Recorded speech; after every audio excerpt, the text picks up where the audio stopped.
Москва впервые реагирует на украинское решение о прекращении огня. Лондон поздравляет Киев, а Иран, Китай и Россия открывают огонь с военных кораблей. В эфире «Нехта» самые важные и интересные новости к этому часу.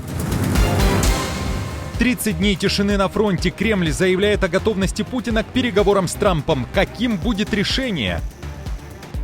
Удар баллистикой по родному городу Зеленского, а также по сухогрузу в Одессе. После переговоров с Саудовской Аравией Москва атакует Украину и убивает сирийцев. Детали. ЦРУ проводит срочные переговоры с директором российской разведки. В Беларусь прибыл министр обороны Ирана, а в Курской области эвакуация. Обзор важных событий. Друзья, всем привет! Буду рад вашему лайку, подписке и репосту. Вы прекрасно знаете, что для нас это очень важно. Оставляйте также свои комментарии и спасибо вам за обратную связь. Об актуальных и важных событиях прямо сейчас начинаем.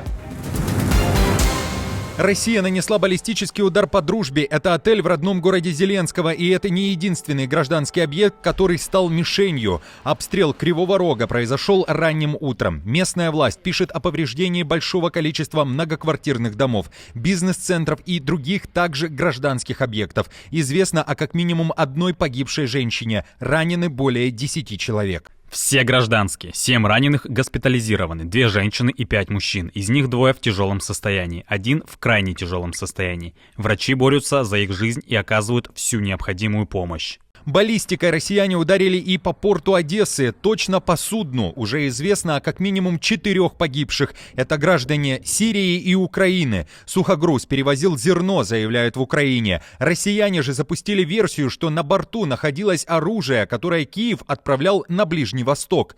О фейках Москвы и попытке оправдать удар баллистикой мы поговорили с одесситом, спикером добровольческой армии «Юг» Сергеем Братчуком. Да, действительно был удар российских военных по сухогрузу, который под флагом Барбадоса находился в Одесском порту, должен был грузиться, это 30 тысяч тонник, он должен был грузиться зерном для отправки в Алжир. К сожалению, есть погибшие, это члены экипажа, экипаж всего 12 человек, 4 погибших, это граждане Сирии.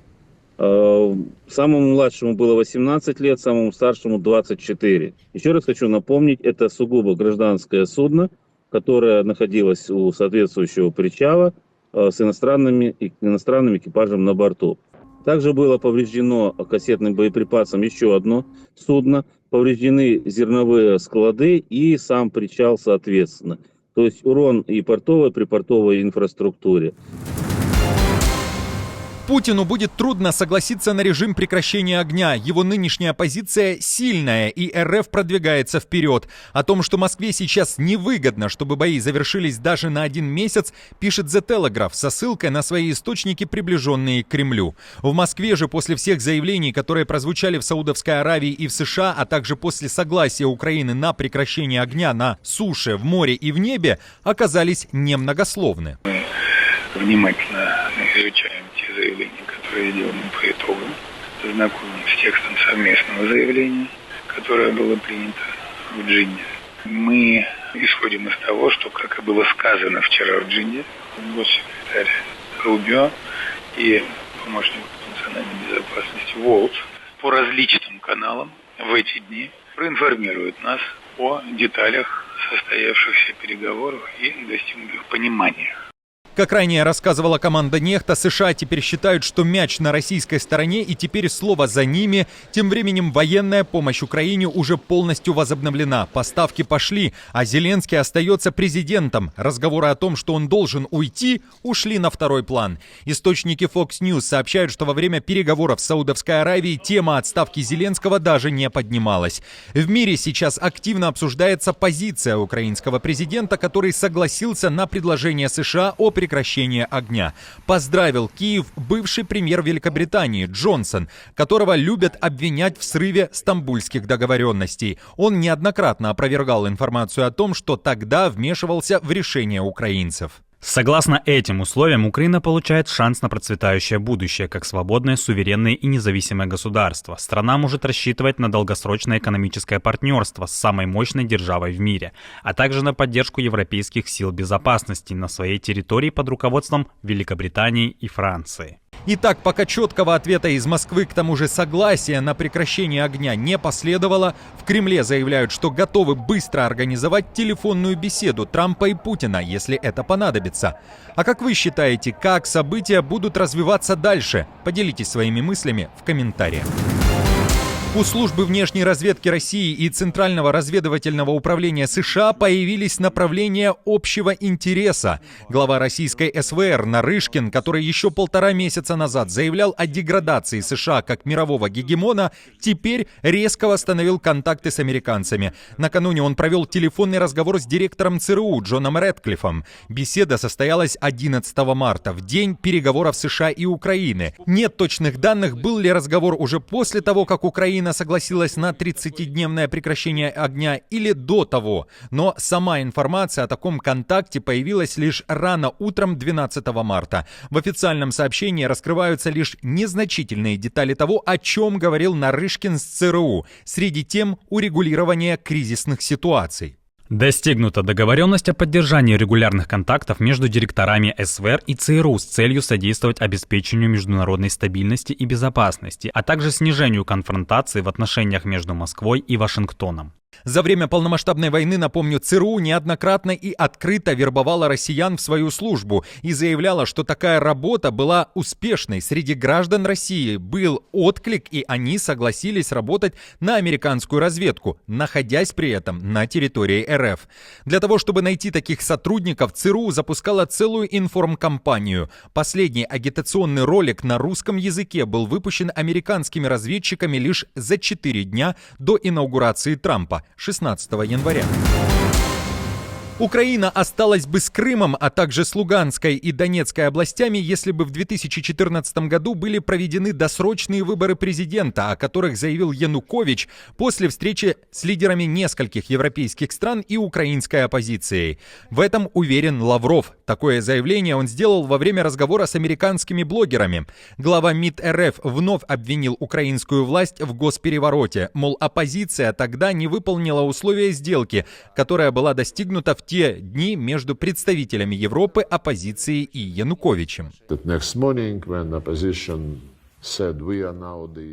Тогда оппозиция объявила себя победившей. Если бы эта сделка была выполнена, которая была заключена при посредничестве ФРГ, Франции и Еврокомиссии, тогда Украина существовала бы по-прежнему в тех границах, которых они пытаются для нее добиться, в границах 91 года, и Крым также остался бы украинским. Однако они проявили нетерпение, они не хотели ждать 5 месяцев до проведения досрочных выборов. Если бы они подождали, они бы одержали на этих выборах победу. А как вам такая версия событий от Лаврова? Ведь уже в 2014 году первые войска РФ вторглись и в Крым, и на восток страны, оккупировав часть территорий. Отступление и эвакуация. Уже и западная пресса пишет о том, что украинским войскам приходится выходить из Курской области и оставлять позиции, которые длительное время находились под контролем Украины. Forbes отмечает, что во многом такие события стали возможны из-за действий Трампа и его администрации, которая буквально сделала слепыми украинских военных, оставив их без необходимых разведданных. Наступление россиян под Курском началось в 20-х числах февраля. 2 недели спустя, похоже, основная часть украинских сил, включая некоторые из самых тяжелых бригад украинской армии, покинула Курское направление и перегруппировалась на украинской стороне границы. В официальной сводке Генштаба ВСУ говорят, что за последние сутки украинцам удалось отбить 33 атаки россиян на Курском направлении. Кроме того, перечисляется, из чего и как оккупанты наносят удары по позициям ВСУ. Об эвакуации не сообщается. 10 марта главком ВСУ Сырский писал в Фейсбуке, что угрозы окружения войск нет, а подразделения осуществляют своевременные меры по маневру на выгодные рубежи обороны. Тем временем в российских пабликах появляется видео, как утверждается, снятое в центре города Суджа, где уже находятся военные Путина. О ситуации под Курском и под Донецком мы также поговорили с человеком, который отлично знает, что происходит на линии фронта, спикером Украинской добровольческой армии «Юг». Соответственно, там, где разрушена полностью фортификация, где разрушена полностью инфраструктура, нет смысла оставаться войскам. Войска необходимо сохранить. Поэтому там, где все стерто, как я уже сказал, с лица земли, вполне допускаю, что наше командование сил обороны предприняло такие действия, перейти на другие рубежи обороны. Что касается самого фронта, в частности Покровского направления, то на прошлой неделе, да уже и на этой, силами обороны были проведены ряд контратакующих действий. И речь не только о Покровском направлении. Мы говорим о том, что есть контратакующие действия, которые привели к тактическим успехам на Торецком направлении, на Часовом Яре. И, соответственно, Кураховский выступ, он до сих пор оказывает сопротивление. В одном водовороте Иран, Россия и Китай проводят морские маневры в водах Оманского залива. Там Тегеран, Москва и Пекин решили продемонстрировать свою военную мощь во время совместных учений. И это уже пятые ежегодные учения, ставшие традиционным показом силы в противовес Западу. Альянс или же ось диктаторов вновь вызывает бурные обсуждения. По заявлениям Москвы, армада из 15 кораблей, судов, обеспечения и вертолетов собралась недалеко от стратегически важного иранского порта Чабахар. Китай продемонстрировал свои эсминцы, а Иран ввел в строй ракетные корветы. В этом регионе, ключевом для мировой торговли нефтью, каждое маневренное действие имеет глобальное значение. Ответ президента Трампа на союз этих трех стран был мгновенным. Несмотря на объединение усилий Китая, России и Ирана, Америка все еще сохраняет военное преимущество, заявил он. В МИД Китая тем временем сообщили, что уже 14 марта состоится встреча между представителями Пекина, Москвы и Тегерана для обсуждения иранской ядерной проблемы.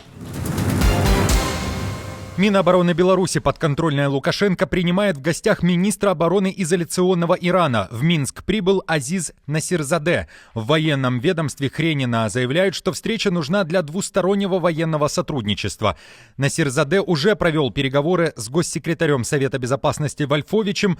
Кроме того, Тегеран и Минск подписали итоговый протокол визита. Больше деталей режимы не публикуют. Напомню, Беларусь активно развивает свои отношения с Ираном, в том числе и в военной сфере. Иран же сейчас активно помогает и России. Власти страны отправили Кремлю сотни баллистических ракет и дронов для дальнейших ударов по территории Украины.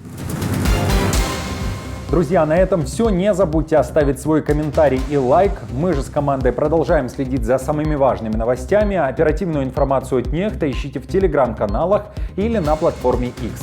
Спасибо вам за доверие и то, что остаетесь с нами. До новых встреч и хороших вам новостей.